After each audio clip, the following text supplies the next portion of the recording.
মানুষকে হত্যার নির্দেশ দিতে পারে, কিভাবে নিজে হত্যা করতে পারে, সেটা কিন্তু রাষ্ট্র আমাদের কাছে ক্লিয়ার করে নাই।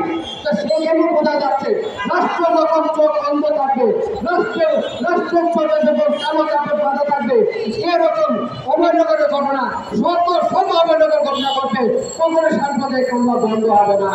আমরা বারবার বলেছি প্রত্যেকটা ঘটনা সুষ্ঠু তদন্ত হলে অপরাধীরা কখনো অপরাধ করবে না। কিন্তু এই দেশে বিচারহীনতায় আমাদের তো সংখ্যালঘু নির্যাতন বারবার হয়ে যাচ্ছে। আমরা 5 তারিখের পরে এই দেশে সংখ্যালঘু নিরাপত্তার জন্য আমরা 8 দফা দাবি দিয়েছিলাম। এই দেশে 3 কোটি সংখ্যালঘু নিরাপত্তার জন্য অন্তর্বর্তীকালীন সরকারকে বলেছিলাম আপনারা 8 দফা দাবিতে যৌক্তিক দাবিগুলো আছে আপনারা অনতিবিলম্বে বাস্তবায়ন করেন। কিন্তু 9 মাস পার হয়ে যাওয়ার পরেও অন্তর্বর্তীকালীন সরকারের পক্ষ থেকে এখন পর্যন্ত আমরা কোনো দাবি বাস্তবায়নের কোনো কথা শুনতে পাচ্ছি না।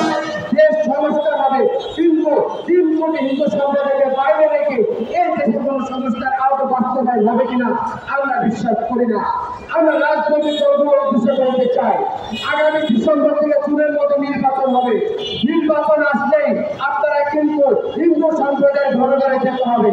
এত বড় একটা ঘটনা ঘটে গেল, অবৈধকরের মতো ঘটনায় আমরা এখন পর্যন্ত কোনো রাজনৈতিক দলের পক্ষ থেকে কোনো সুস্পষ্ট বক্তব্য আসা আমরা পাইনি। আমরা তীব্র নিন্দা জানাই বাংলাদেশের বড় রাজনৈতিক দল বিএনপির পক্ষ থেকে আমরা এখন পর্যন্ত কোনো সুস্পষ্ট ব্যাখ্যা কিন্তু আমরা পাইনি। আমরা বলতে চাই এই দেশে যারাই নির্বাচন করবে, যারাই রাষ্ট্র ক্ষমতায় আসবে, এই দেশের সংখ্যালঘু ভোট ছাড়া কেউ রাষ্ট্র ক্ষমতায় আসতে পারবে না।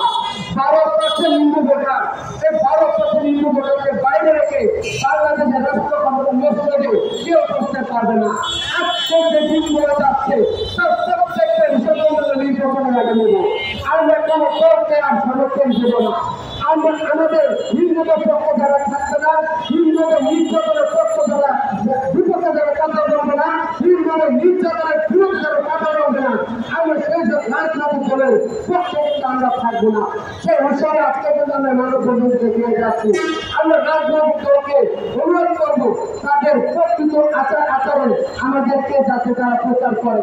আমরা অন্যায়ের বিরুদ্ধে কথা বলবো, আমরা রাজনৈতিক দলকে বলবো আপনারা এই যে সংখ্যালঘুদের দাবি দেওয়ার পক্ষে কথা বলেন, তাহলে আমরা আপনাদের নির্বাচনের আগে আমরা আপনাদের কথা ভাববো।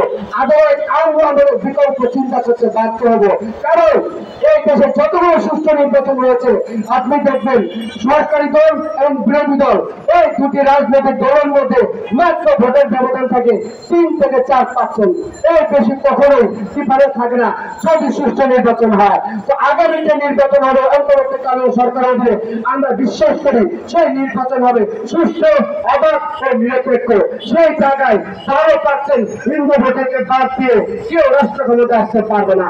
অর্থাৎ সেই যে রাজনৈতিক দলকে বলবো হিন্দুদের 8 দফা দাবি রয়েছে, সে 8 দফার পক্ষে যারা কথা বলবো আমরা তাদের পক্ষে থাকবো, আমরা তাদের পক্ষে প্রয়োজনে দাঁড়াবো এবং অন্তর্বর্তীকালীন সরকারকে আজকের এই মানববন্ধন থেকে আমরা আবার আবেদন করবো অনতি বিলম্বে আপনারা হিন্দু সম্প্রদায়ের যে 8 দফা দাবি দিয়েছি সে 8 দফা দাবি নিয়ে আলোচনায় বসেন।